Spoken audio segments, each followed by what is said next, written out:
this is what we like to do with the products that we create. So when you look at a single product, it's not quite exciting, but when you put thousands and thousands of them together, this is how we can create really immersive visual experiences.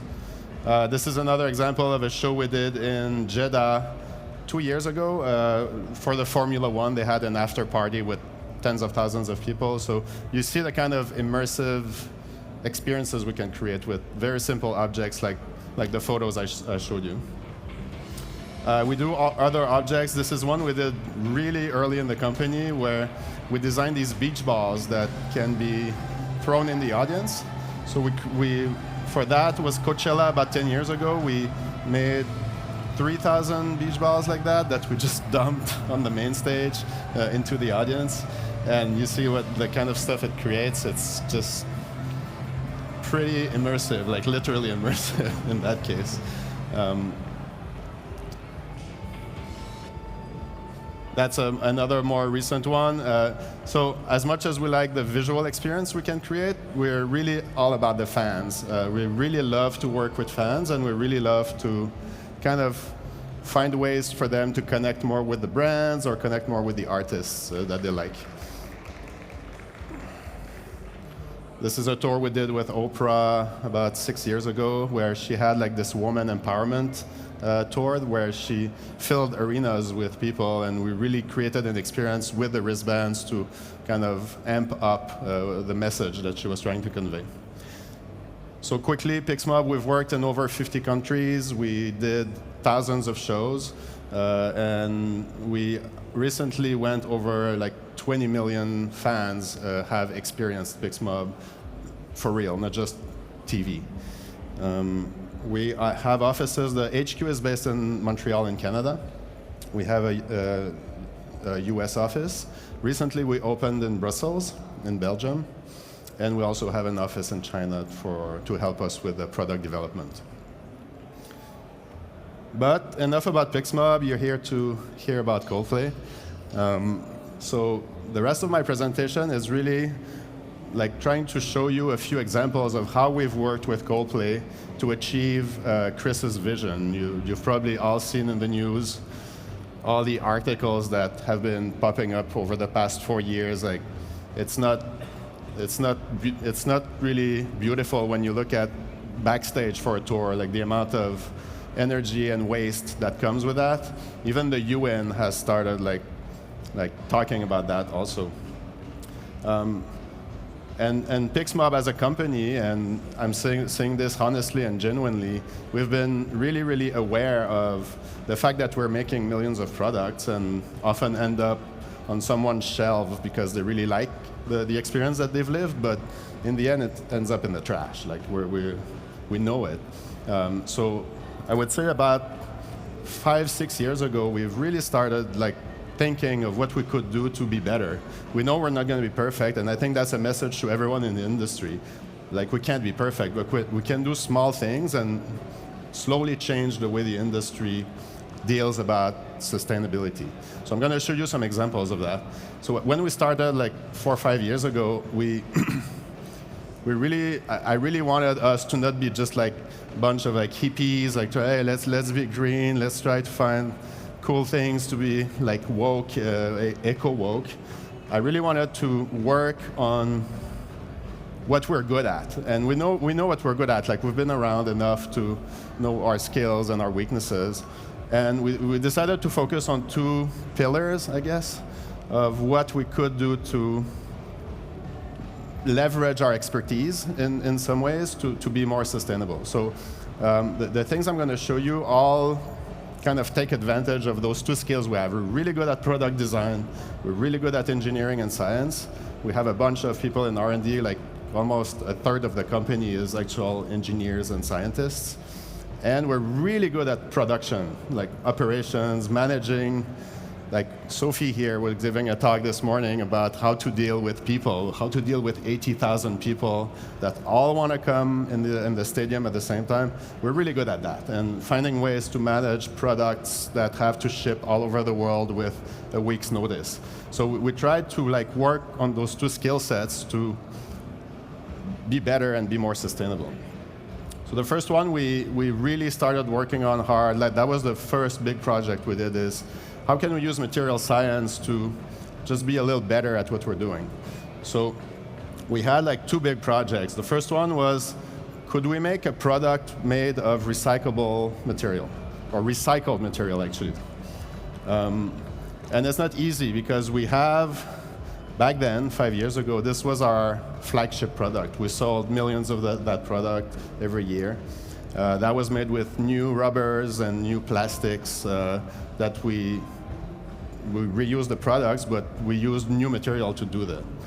And so we gave ourselves the challenge was, could we make this entirely of recycled plastic? So could we find products that use the same materials and recycle them and use them in our products? And after about a year of R&D, we came up with a recipe where we used all, the cell phone cases, the shoe soles, all the stuff that use that TPE, it's called TPE, the rubbery material, and cleaning it, shredding it, and then we have a factory in China that turns that into these little pastas that you see here. So this is actually the rubber, recycled rubber, and then ends up with little pellets like that then you can use again in normal manufacturing processes. So we have a mix of different products that are remolten, and then you have this gray thing that ends up being our, the material we work with. And so after like a year of R&D, we finally launched that product at the Super Bowl in 2020. So you see here the product has a black strap and a white top. So the white top is made of bottle caps. So those white bottle caps that you see in most water bottles or Coke bottles. And the black strap that you see here is made of the shoe soles I just showed you in the earlier slides. So we had to make it black because we're mixing so many colors, it doesn't look really good. It's like brown grayish. So we decided to make it black so it looks better. So we did the first halftime show. I'm going to show you just what it looks like in reality.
We see other types of products that we made also that I will talk later.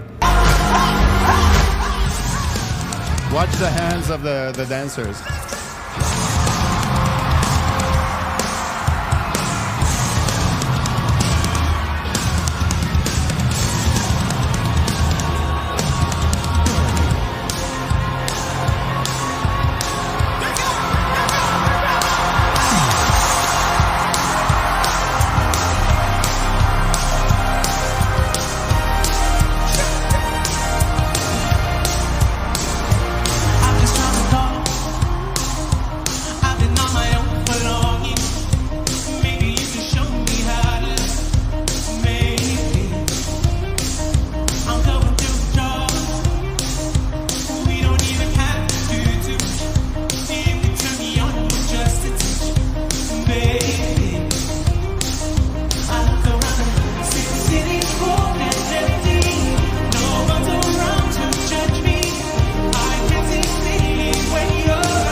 that was a really good show and a really good showcase for us to demonstrate that we can actually make a product made of fully recycled material that does this level of show, and we were really proud, and it's been like a good first step that convincing us to keep investing and keep researching and what could we do. Since then, we've evolved, again, more R&D, more material science. We've evolved most of our products to be made entirely of old water bottles. So that water bottle here is what we see in all the landfills in the world. It's made of PET. It's a type of plastic. And we found a way to extract that PET and turn it into soft fabric. So that fabric is an old water bottle. And most of our products now use this material that is fully recycled. And the cap, the plastic here, is made of water bottle caps. So most of the, I'd say the high volume products that we make now use this fully recycled material process. And on average, since 2 years ago, we've managed to, all of the products that we manufacture are at least made of 50% recycled material. Oftentimes it's made of 100% recycled material, but we're just being genuine and honest. So as we were doing this, we decided to keep pushing the boundary and try to find ways to make things that are not made of plastic. So things that could be composted, turned into dirt. And we were quite lucky to be at the right time, at the right place, where there's been a lot of research and a lot of investments in turning sugar into plastic. So there's this new tech that's about 20 years old. It was more in the science world that now has been industrialized, that we can turn sugar with bacteria that will make a form of plastic-looking material. And that material, if you put it in a compost bin, after 2 months, it turns into compost. This is what it looks like. It does look plasticky. It looks a bit like the beads I showed you of the recycled material that we use. And again, that can be turned into actual plastic-looking products. The reality, though, is those are like the marketing pictures, but the reality with sugar is this is more what it looks like, a sugar plantation. So we've done a lot of research with working with a certification agency that makes sure that the sugar cane that we buy to make this plastic is made of sustainable practices and also like human rights, I guess. It's called Bon Sucro. It's a big worldwide organization that goes to visit and make sure that those sugarcane plantations have sustainable practices. So it all looks good, and we're like, yeah, this is amazing. We're going to make all of our products are going to be now made of that sugar-based plastic. The problem, though, is you've seen those things. Like this is a compostable fork. It looks great, but it's hard, so when you bend it, it breaks, and it's opaque, so you can't shine light through it. So we had to spend about a year in R&D because we cannot have something that breaks on your wrist. You know, like we're dealing with humans, it's got to be soft, it's got to be comfortable. So we spent about a year in R&D trying to find ways to use that material that we love and add other sustainable plant-based plastics to it so that we soften it and we make it more translucent. And this is what the recipe we came up with about 4 years ago. So we have, again, we've worked with factories to find ways to make this thing. This is, I was at the factory just before the pandemic and I was taking photos. This is how we actually make that raw material that we use on our product that turns into this. And at the same time that we were working on this, I got a phone call from Phil from Coldplay. Does anyone know who Phil is from Coldplay? People say he's like the 5th member of the band. So Phil is the guy in the middle here.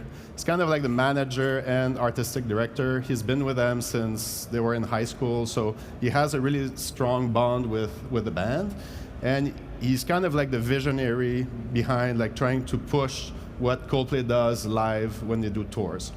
So we have a good relationship with him. We've been seeing him, we've been meeting with him for the past 10 years. And he called us up. He's like, okay, Chris has a vision. He wants to do the most sustainable tour on Earth. So he called us about 3.5 years ago saying that. He's like, can you guys help me? And it was really at the right time where we were finalizing the research on that material I just showed you. And after about a year of R&D with Phil and with the band and trying to come up with something that works with Coldplay, because they always want more light and more brightness, and is also sustainable, we ended up with this product that I have here. So this product is entirely made of compostable plastic. So when it breaks, we can remove the electronics, recycle it, and then put that into a compost center, compost facility, and it turns into compost. So we launched it, that was 2 years ago. In Seattle, there was a big launch of a new arena. We launched it there, and then about a bit more than a year ago, we went on tour with Coldplay with that product.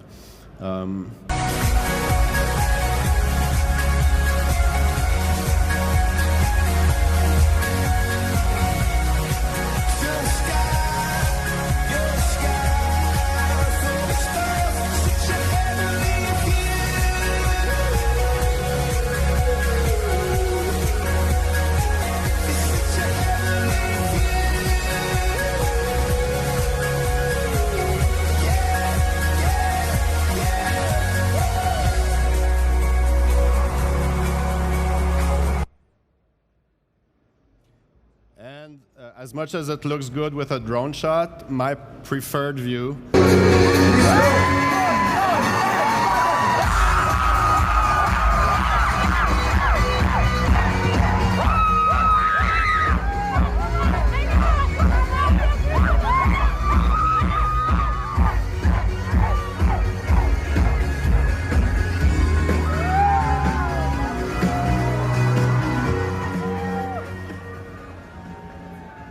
So this is about the product. So that's like one big push we've done as a company, is trying to design products that are more sustainable. Again, we know we're not perfect, but we're working really hard at it, and we're doing it for real. We're not just greenwashing. So before I go into the next one, do you guys have any questions about that? Yeah.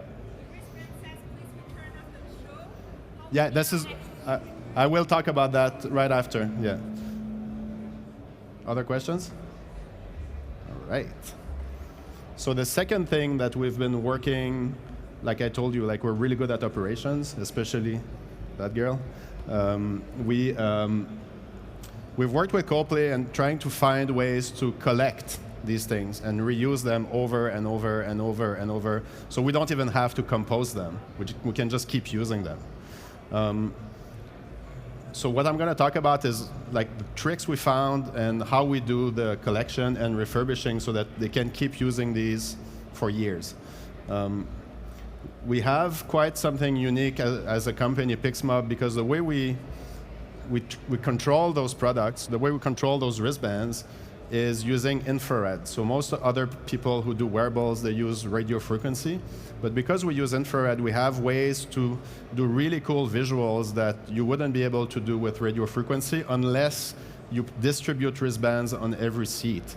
So this is how other companies do grouping and do like spatialized effects. In our case, we don't need that. Because we use infrared, we have special transmitters that let us do even better visuals without having to pre-position all of the products in the stadium. So when we do distribution, we do it like that. We do it at the gates. So we have boxes and boxes of wristbands, and we give them randomly to people. And as they go in the venue, our transmitters will do the magic to do all the nice visuals that I'll show you. Because we do that, then we can do, like, this is what we did at Sochi many years ago. They asked us to do all the flags. So at the opening ceremonies, when the athletes would go on the floor, we would display their country's flag. Again, we didn't have to pre-position all of those products before the show. We just gave them at the door, and we did the magic with our transmitters. In the case of Coldplay, they really like hearts. So we've been, on the tour, we've been displaying hearts. Again, we don't need to tell people don't move. We just do it, and even if they move, it still works. More hearts. And we also have a way to program groups invisibly. So we can wirelessly program the wristbands while people are watching the show, so they don't see anything. And that lets us do these really, really fast and really punchy visual effects that we really like and that the band really, really likes too. We also do more like vibey, I would say, visuals. With the transmitters that we have, we can just pan above the audience, and this is how we create what you're seeing here on the screen. Okay, so because we can do distribution at the door, we need what, 40 people, I would say, for a stadium. So we get local people every new city that we go. We find 40 to 60 people, and these are the people who greet all the fans and give the wristbands at the entrance. So the trick we've developed is we keep those people. So after they're done with distribution, the show starts and all of that, we keep them working for us. And these are the same people who do collections. So we use humans. We've tried all the tricks in the world, and humans are the best at convincing other humans to give their thing back. And so we've developed a bunch of different tricks. This is, I think, the second day of the tour, and you'll see I was not fine-tuned so much.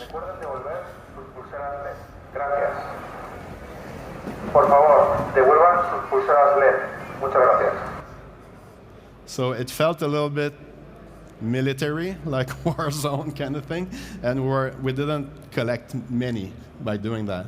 So Sophie, being creative, found ways to turn this into a party. So we decided to train those 40 to 60 people in having fun while they're doing it. And more recently, this is what we've been doing.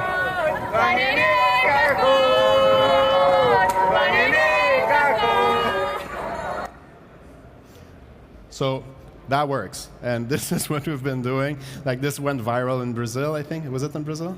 In Buenos Aires. Yeah. And that recipe works. We get, in that region, we got over 90% back. So we only lost 10% of the wristbands.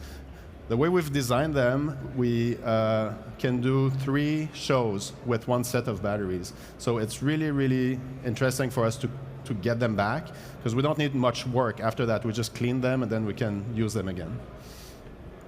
And we found ways to motivate, I guess, those people in all the regions. I'm going to show you a video that I shot in Paris last summer. Big shout out to Sam. She's with these guys, and she's the one like training them on a daily basis in different cultures, different regions.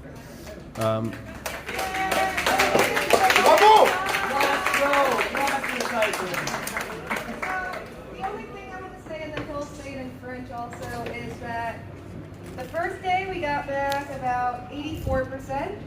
Then the next time we got back like 88. And last night we also got back 88, close to 89. Okay?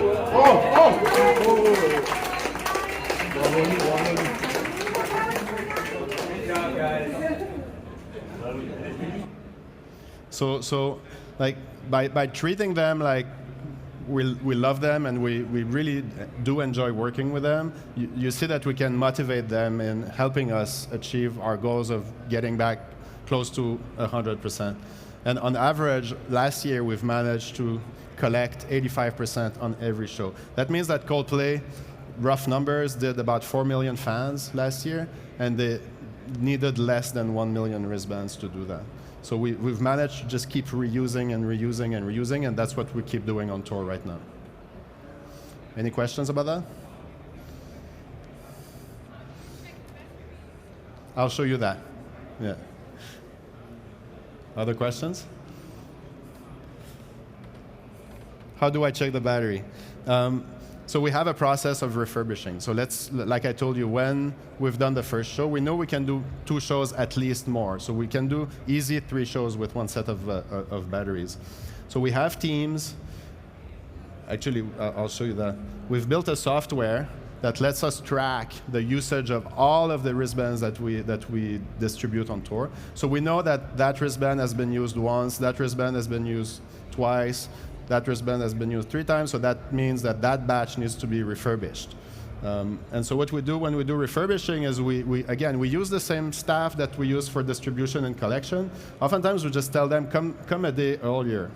And on that day, that's what we do. So let's say we have like 200,000 wristbands to refurbish.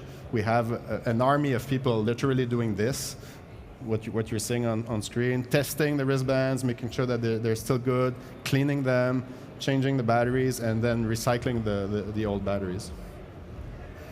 And it's not very glamorous. You're in the back of a stadium with pallets and boxes of wristbands. So when we do recycling, it's as simple as opening the case in the back, removing the batteries, and then we send those batteries to local facilities who do recycling. So there's that all over the world. We use alkaline batteries. It's nothing special. And there's already facilities everywhere in the world to do recycling so that we don't have to ship dead batteries back to Canada or back to China. So we try to stay as local as possible when we do that. And just last year, as a company, not just with Coldplay, we've managed to recycle 21 tons of batteries. That's like 10 cars in weight. So we actually do recycle quite a lot. Is that good? Does that answer your question? Yeah. And then the broken ones. So when we have wristbands that are broken, you see like this one is a little cracked. We can't really use it too much. After a while, they just get too old, after like 30 usage, something like that. Then we compose them. So this is a test that we had done when we designed the product to make sure it actually does turn into compost. It's a bit gross, but we're dealing with like biomatter. And I'm going to show you a video that kind of goes over all of that process so you have more images in your mind.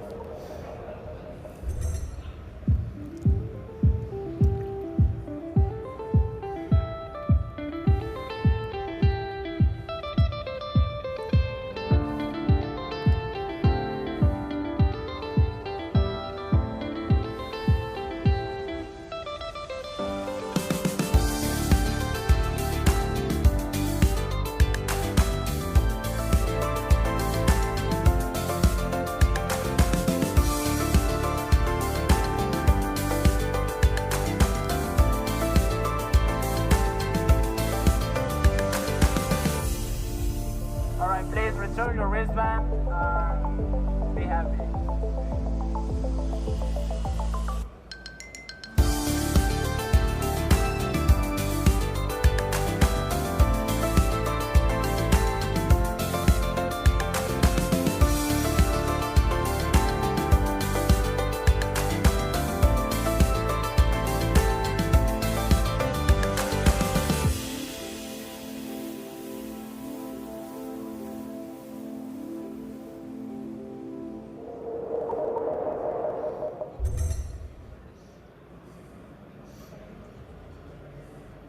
Okay, there's one more thing I want to show you, and then if you have questions about the whole process, this is more about how we keep innovating. There's been one thing that we've also worked on during the pandemic, I guess, is trying to find ways to do a rechargeable product that doesn't consume anything when it's not lit. So we had engineers like trying to find the same kind of processors that you have in your phones that are really, really good at managing batteries, so we don't consume anything when we don't need to consume anything. And we came up with this product line, I guess, that is a set of different products that are really, really bright as your cell phone flashlight, to be like, give a rough number. And that can be embedded in anything. So you can wear it on your wrist, like a wristband that we do, or we can embed this into stage elements or with dancers. So when I showed you the weekend halftime show, all the dancers had a really bright light in their hands. That was the first version of Nova. We have the second version that came up last year. So now it's like the size of a pack of gum, essentially. And the battery management that we've built with it makes it last for 25 hours of white light, 100% showtime, with one battery charge.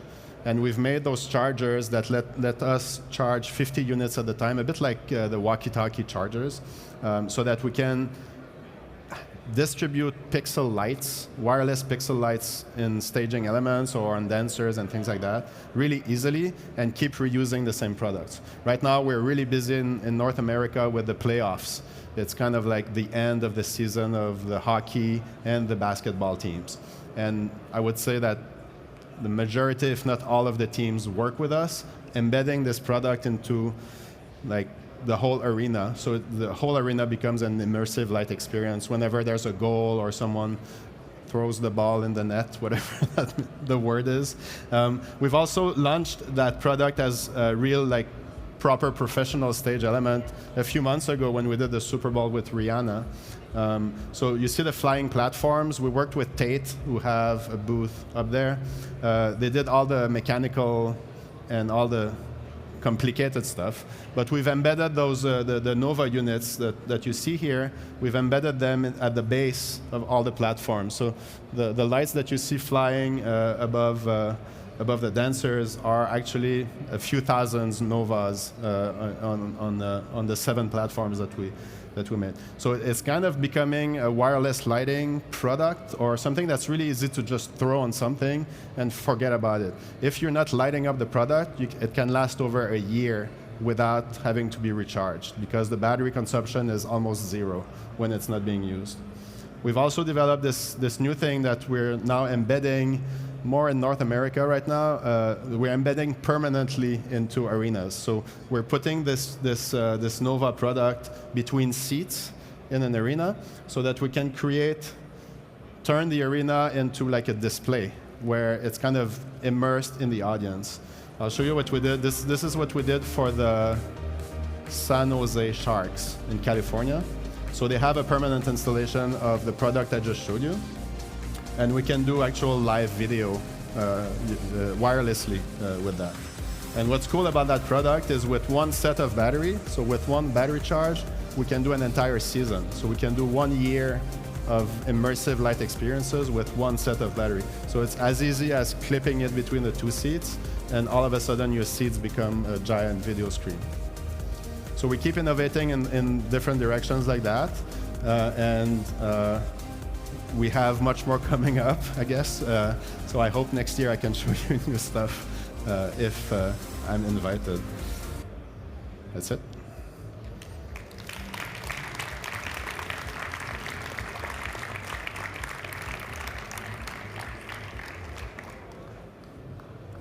Any questions?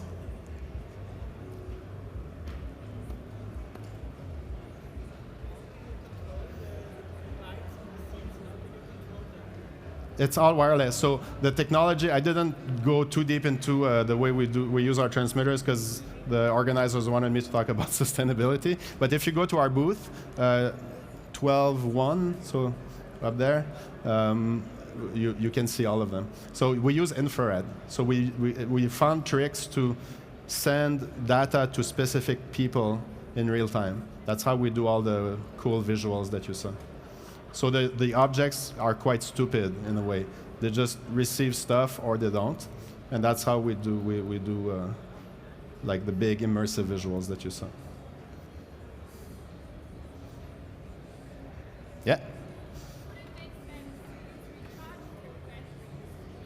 Excuse me? So the question is, would it make sense if we used rechargeable batteries? On the last products I showed you, yes, definitely it does make sense. On wearable devices, it gets very expensive. So we've looked at it for Coldplay. We really pushed. We tried a bunch of different types of batteries. Even like we designed a truck that could follow the tour and be like a recharging truck. It just ended up being too expensive. Yeah.